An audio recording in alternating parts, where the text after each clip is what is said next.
जूही श्रीवास्तव जी बेंगलोर से। राधे राधे महाराज जी। महाराज जी आपके चरणों में कोटि कोटि प्रणाम। महाराज जी परम पूज्य प्रातः स्मरणीय श्री भाई जी ने कहा था कि परिस्थितियों या प्राणियों से आशा न करके केवल आत्म सुख की आशा करनी चाहिए। महाराज जी इसमें पूज्य भाई जी ने किस आत्म सुख की बात की है और ये आत्म सुख हम कैसे प्राप्त कर सकते हैं? हमारी आत्मा है श्री भगवान। जब हम भक्ति के द्वारा उस सुख को प्राप्त करना चाहते हैं तो नाम रूप लीला धाम के द्वारा प्राप्त करते हैं। जब हम कर्मयोग के द्वारा उस सुख को प्राप्त करना चाहते हैं तो निष्काम भाव से होकर संपूर्ण चराचर जगत को सुख पहुंचाने की लालसा, बदले में कोई न चाह, तो इससे आत्म सुख की प्राप्ति होती है। यदि हम ज्ञान मार्ग से ज्ञान योग के द्वारा इसे प्राप्त करना चाहें तो स्थूल सूक्ष्म कारण तीनों शरीरों का बाध करके, पांचों कोशों का बाध करके, आनंदमय कोश, मनोमय कोश, विज्ञानमय कोश, इस तरह प्राणमय कोश, जो अन्नमय कोश, इन सब कोशों का बाध करके, तीनों गुणों पर विजय प्राप्त करके आशा रहित हो जाना, सत असत चिंतन रहित हो जाना, शांत, वो अपने ब्रह्म स्वरूप का अनुभव करके अखंडानंद को प्राप्त होता है। सबसे कठिन समस्या है ये व्यक्ति वस्तु स्थान की आशा का त्याग करना। सबसे कठिन बात है। वेद विद्या पढ़त कर्म धर्मन करत जलप तन कलप की अवधियानी चारु गति छाण संसार भटकत भ्रमत आस की पास नहीं तोरी जानी। हमारे यहाँ सेवकवाणी रस ग्रंथ का सिद्धांत है। सेवकवाणी कह रही वेद पुराणों का खूब ज्ञान है, खूब प्रवचन कर रहे हैं, खूब प्रवचन सुन रहे हैं, खूब कर्म धर्मों में भी लगे हुए हैं, लेकिन भोगों की आशा का त्याग नहीं कर पा रहे। व्यक्ति से आशा, वस्तु से सुख की आशा, किसी भोग से सुख की आशा, यही हमारे अत्यंत समीप आत्म सुख को ढके हुए है।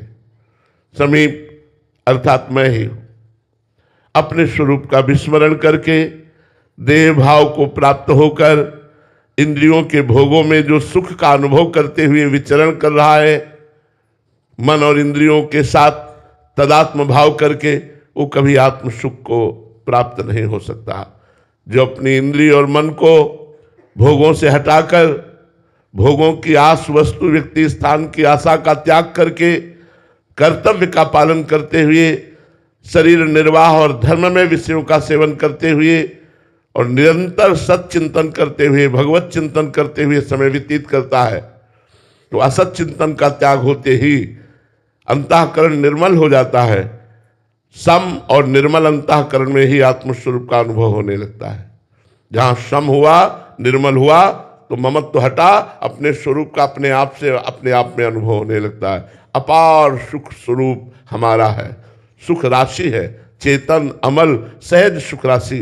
पर किसी एक मार्ग का अवलंबन ले, चाहे भक्ति योग या कर्म योग या ज्ञान योग, और आचार्य की शरण होकर, गुरु की शरण होकर उनकी आज्ञा के अनुसार साधना की जाए। संयम यह न विषय के आशा, सदगुरु वैद्य वचन विश्वासा, संयम यह न विषय के आशा। बहुत बड़ी बात हम कह रहे हैं। विषय की आस की पास नहीं तोड़ पाते बड़े बड़े साधन करने वाले। वस्तु से सुख की आशा, शरीर भोग से सुख की आशा, रुपये से सुख की आशा, मान प्रतिष्ठा से सुख की आशा, इसे नहीं तोड़ पाते। और जिसने गुरु कृपा बल से इसे तोड़ दिया वही आत्म सुख को प्राप्त हो जाता है। आशा ही परमम दुखम नैराश्यम परमम सुखम। ये आशा नहीं टूट रही, नहीं टूट रही। आप लोग देख लीजिए, किसी वस्तु से आशा, किसी व्यक्ति से आशा, धन से आशा, पद से आशा, मान प्रतिष्ठा से आशा, ये बनी ही रहती है। इसी के कारण ना तो भक्ति योग का पूर्ण अनुष्ठान हो पा रहा है, न कर्मयोग का और न सांख्य योग का कोई अनुभव नहीं हो पा रहा है। बस कोल्हू के बैल की तरह दिनचर्या चल रही, कोई आत्मानंद का अनुभव नहीं हो रहा है। इसलिए हमारी प्रार्थना है, यदि आत्मानंद, भगवदानंद, परमानंद, विज्ञानानंद, प्रेमानंद, ये सब उसी परमात्मा आनंद के नाम है, ये प्राप्त करना चाहते हैं तो पहले भोगों की आशा का त्याग कर दे। व्यक्ति से आशा का जो सुख प्राप्त करने की लालसा है उसका त्याग कर दे। ये आशा ही परमम दुखम नैराश्यम परमम सुखम, ये आशा परम दुख देने वाली है। पर कैसे बताए, ये मन मानता ही नहीं, बड़ा हठीला है और भोगों की आशा कर बैठता है। लाख समझाओ, लाख इसको अनुभव कराओ कि देखो किसी भी भोग में सुख नहीं है। इतिहास साक्षी है, शास्त्र साक्षी है, महापुरुष साक्षी है और अपना हृदय भी साक्षी है, लेकिन यह हठीला मन मानता नहीं है। बुद्धि को अपने अधीन करके भोगों की आशा में यह हमारे समय को, हमारे जीवन को नष्ट कर रहा है। हम अशांत होते चले जा रहे हैं, इन कामनाओं की भीड़ में हम खोते चले जा रहे हैं। कोई बड़ा भाग्यशाली है जो संत सदगुरुदेव की चरण आश्रय वृत्ति से भगवदानंद की प्राप्ति के लिए पूर्ण समर्पण करके उनकी आज्ञा के अनुसार चलते हुए वो इन समस्त आशाओं को काट करके और भगवत चिंतन में डूब जाता है, वही आत्मानंद को प्राप्त होता है। सूरज कुमार जी बिहार से। राधे राधे महाराज जी, आपके चरणों में कोटि कोटि प्रणाम। महाराज जी, गीता जी के एक श्लोक में कहा गया है कि ये संपूर्ण ब्रह्मांड मेरे अव्यक्त रूप में व्याप्त है, सभी जीव मुझ में निवास करते हैं परंतु मैं उनमें निवास नहीं करता। महाराज जी, मैं उन सभी भूतों में निवास नहीं करता, ऐसा महाराज जी कुछ समझ नहीं आया। और सब भगवान ही बने हुए हैं, इसलिए उसमें क्या निवास करेंगे? पहले से ही भगवान बने हुए हैं, उसमें क्या प्रवेश करेंगे? बर्फ में जल प्रवेश नहीं करता, तो आप क्या कहेंगे? बर्फ ही तो जल है, जल ही तो बर्फ बन गया है। तो परमात्मा ही समस्त भूतों के रूप में है, इसलिए उसमें प्रवेश क्या करें? वो उसी रूप में है तो प्रवेश क्या करें? सब भूत उनमें वास करते हैं, विराट स्वरूप है और भगवान ही सब रूपों में है, ये सूक्ष्म स्वरूप है। मैं प्रवेश नहीं करता, ये भगवान की गुप्त बात है, क्योंकि मैं ही उन रूपों में विराजमान हूं, इसलिए प्रवेश क्या करना? बात को समझिए, भगवान ही भूतों के रूप में विराजमान है, इसलिए उसमें प्रवेश क्या करे? दूसरा कुछ हो तो प्रवेश करे, वही सब रूपों में विराजमान है, इसलिए भगवान ऐसा कहते हैं। राधिका शरण जी। राधे राधे महाराज जी, आपके चरणों में कोटि कोटि प्रणाम। महाराज जी, भगवत प्राप्ति की ओर चलने वाले सभी साधकों के ऊपर क्या एक जैसे सिद्धांत का फल मिलता है या सब पर अलग अलग कृपा होती है, या फिर भावों का होता है? कौन किस भाव से भगवान का सेवन कर रहा है, कितने भाव से सेवन कर रहा है, कितना समर्पण कर रहा है, उसके अनुसार उसको सुख मिलता है। 50 लोग एक जगह बैठ के जप कर रहे हो तो 50 के भाव अलग होंगे, 50 का फल अलग होगा। मंत्र भले एक ही हो, समय एक हो, स्थान एक हो, लेकिन फल अलग अलग हो जाएगा, क्योंकि उनकी भावधारा, उनकी तन्मयता, उनकी एकाग्रता, उनका लक्ष्य अलग फल की वृत्ति प्रदान करेगा। और स्वभाव महाराज जी प्रारब्ध के अनुसार इस जीवन का स्वभाव होता है। हाँ, स्वभाव को बदलने के लिए ही तो हमें मनुष्य जीवन मिला है कि हम अपना दैवी संपदा से युक्त होकर साधु स्वभाव गहोंगो, क्योंकि ये स्वभाव 3 गुणों से युक्त है, तो कभी आसुरी, कभी दैवी, कभी मानुषिक, ये ऐसी वृत्ति बदलती रहती, कभी दया, करुणा, शांति, भजन, कभी अशांति, क्रोध, लोभ, मोह, क्षोभ, राग, द्वेष, ईर्ष्या, ये सब प्रपंच होता है। कभी निद्रा, आलस्य, प्रमाद, तंद्रा, ये सब होता है। इन गुणों का चक्र चलता रहता है और हमारा स्वरूप गुणातीत है, इसलिए निरंतर भजन करके अपने स्वभाव को भजन में बना दे। यह जो पर्योमय सहज स्वभाव, श्री हरिवंश नाम रस जाओ, नाव सुदृढ़ भव तरन को। हमारी जबान का एक स्वभाव बन जाए, राधा राधा, कृष्ण कृष्ण, राम राम, ऐसे बार बार नाम लेने का स्वभाव बन जाए, भगवान के चरित्र सुनने का स्वभाव बन जाए। श्रुतौ राधिका कीर्तिरंता स्वभावे, हमारे कान जो है वो हृदय से प्रियालाल के चरित्र सुनने के लिए लालायित रहे, हमारी वाणी प्रभु की चर्चा करने के लिए लालायित रहे, हमारा हृदय संत समागम के लिए लालायित रहे, तो हमारा स्वभाव बदल जाएगा। हमारा स्वभाव न बदला तो हमारी साधना का मतलब क्या रहा? तीनों गुणों के अनुसार तो सबका स्वभाव बदलता रहता है, लेकिन गुणातीत स्वभाव हो जाना, भगवत स्वरूप स्वभाव हो जाना, यही हमारे मनुष्य जीवन का परम कर्तव्य है। हम भजन के द्वारा, सत्संग के द्वारा, साधु समागम के द्वारा अपने स्वभाव को बदल दें। माता प्रसाद यादव जी। राधे राधे महाराज जी। महाराज जी, क्रोध, ईर्ष्या और अभिमान महाराज जी मेरा पीछा नहीं छोड़ रहा। आपके बताए हुए प्रकाश के माध्यम से चलने का प्रयास भी कर रहा हूं, लेकिन महाराज जी आगे बार बार गिर जाता हूं। हाँ देखो, क्रोध का मूल क्या है? काम है। क्रोध की स्वयं सत्ता नहीं है। कामा संजयते क्रोधा। जब हम कामना करते हैं ऐसा हो और उसके विपरीत होता है तो हमें क्रोध आ जाते हैं। हमें चाहिए कि जोई जोई प्यारो करे सोई मोहि भावे। अगर इस सिद्धांत को स्वीकार करें तो हम क्रोध पर विजय प्राप्त कर लेंगे। ऐसा ही होना चाहिए? नहीं। मेरे प्रभु जैसा चाहते हैं होई सोई जो राम रचि राखा, को करी तर्क बढ़ावे शाखा, अस कही जपन लगे हरिनामा। यदि हम जहां हमें क्रोध आ रहा है उससे विचार पूर्वक देखें कि मेरे भगवान के द्वारा किया हुआ विधान है और यह विधान मंगलमय भगवान के द्वारा है, इसलिए मेरा परम मंगल होगा, मैं क्रोध क्यों करूं? जरूर विपरीत है पर क्रोध करना ठीक नहीं, क्योंकि भगवान के द्वारा किया हुआ विधान है। ईर्ष्या मेरे से बढ़ा जा रहा है आगे, मत्सरती। मत्सरता ये बहुत गंदी चीज है।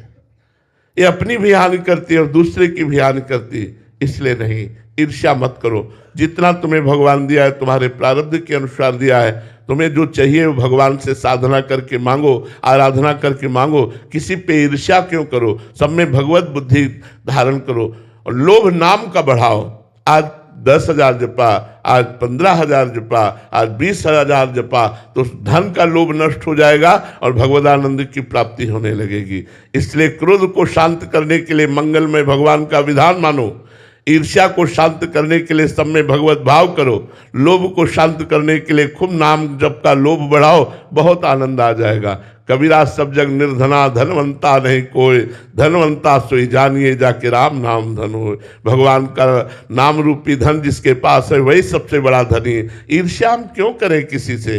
इतनी फुर्सत क्यों आपको है दूसरे के विषय में ईर्ष्या करने की? नाम जप करो, मन को समय ही मत दो। इसको समय देना बहुत ही धूर्त है, बहुत धूर्त है। अगर खाली समय रहे तो पटक देगा ये काम, क्रोध, लोभ, मोह, मद, मत्सर ऐसे दलदल में कि निकलना मुश्किल हो जाता है।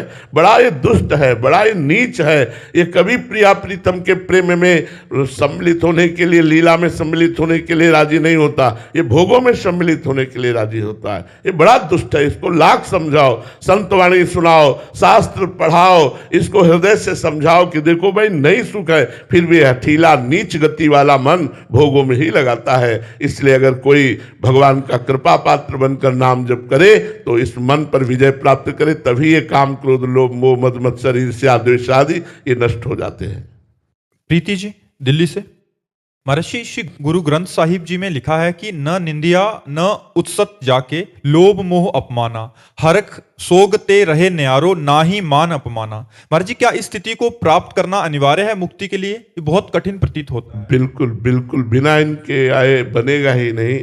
किसी की निंदा नहीं करनी, कुत्सित विचार नहीं करने, लोभ नहीं करना, मान अपमान के चक्कर में नहीं पड़ना है। वो तो पद में लिखा हुआ है, हमारे यहाँ भी पद में लिखा हुआ है, संस्कृत में लिखा हुआ है, शत्रु मित्र समझान, ईमान ईमान अपमान सम, दुख सुख लाभ नहान, यह जो कृपा हरिवंश की। मानापमानास तुल्य तुल्य निंदात्म संस्तुति। जब तक वो द्वंद्वों से ऊपर नहीं उठता तब तक वो मोक्ष को प्राप्त नहीं होता। देखो, गुरुवाणी जी या भगवान श्री कृष्ण की वाणी, गीता जी या भागवत जी या रामचरितमानस जी, ये जो बड़े बड़े सब ग्रंथ हैं, आप सिद्धांत देख लीजिए, एक ही मिलेगा। सबका सिद्धांत एक ही मिलेगा। सब वो शब्दों का परिवर्तन केवल होगा, भाषा परिवर्तन होगा, सिद्धांत एक ही मिलेगा। जब तक आप द्वंद्वातीत नहीं होंगे, जब तक त्रिगुणातीत नहीं होंगे, जब तक आशातीत नहीं होंगे, कामना रहित नहीं होंगे, तब तक मोक्ष पदवी को प्राप्त नहीं कर सकते। रेणु भारद्वाज जी। महाराज जी, गीता जी में भगवान ने स्वधर्म पालन का बहुत बल दिया है। महाराज जी, क्या स्वधर्म का ठीक ठीक पालन करने से प्रभु की प्राप्ति ही संभव? हाँ, बिल्कुल बिल्कुल हो जाएगी, इसमें कोई संशय नहीं। पर स्वधर्म का पालन करना, पहले समझ ले कि स्वधर्म क्या है। अगर हम शरीर धर्म को लेकर बात करते हैं तो पर धर्म है। शरीर स्व है या पर? अगर कोई थोड़ा भी विवेक रखता है तो इस पर विचार करके बताओ, शरीर स्व है या पर? पर है। ये स्व नहीं है, ये पर है। ये प्रकृति के द्वारा पंचभूतों से रचित है। और पर धर्मो भयावहा, पर धर्मो भयावह, इसीलिए आप भय को प्राप्त होते, मृत्यु को प्राप्त होते, दुख को प्राप्त होते, संशय को प्राप्त होते, संकट को प्राप्त होते, बंधन को प्राप्त होते, क्योंकि पर धर्म में है, स्वधर्म में नहीं। स्वधर्म क्या है? भगवान की आराधना करना, पति में भगवान को देखना, पुत्र में भगवान को देखना, परिवार में भगवान को देखना, रात दिन भगवत भाव से, चिंतन से सब परिवार की सेवा करना, नाम जप करना, ये स्वधर्म है। भगवत भाव रहित शरीर भाव को लेकर के तो ये पर धर्म है, ये आवागमन से मुक्त नहीं कर पाएगा। अच्युत भावना विहित निष्काम कर्म भी वो मोक्षदायी नहीं होता। भगवत भावना विहीन निष्काम कर्म भी उत्तम फलदायी नहीं होता। इसलिए सब में भगवत भावना की जाए, यही स्वधर्म है। सब में भगवत भाव से आराधना की जाए, नाम जप किया जाए, कोई नशा न किया जाए, गलत आचरण न किए जाए, अपने पति को, अपने परिवार में भगवान को देखो, यही स्वधर्म है, क्योंकि वही भगवान हमारी आत्मा के रूप में स्फुरित हो रहा है और स्व वही है। शंकर सहज स्व रूप संहारा, तो लाग समाधि अखंड अपारा। स्वधर्म, स्वधर्म माने भगवत आराधना, आत्मस्वरूप में स्थित होना, ये पर धर्मो भयावह, ये शरीर पर धर्म है। हम भगवान के दिव्य अंश हैं, और जो भगवान का अंश है वो पूर्ण है, क्योंकि पूर्ण का अंश भी पूर्ण नहीं होता है, इसलिए हम परमात्मा स्वरूप हैं। और परमात्मा स्वरूप में स्थित रहना ही स्वधर्म है, शरीर धर्म में स्थित रहना पर धर्म है। ये बात अध्यात्म से मैं कह रहा हूं।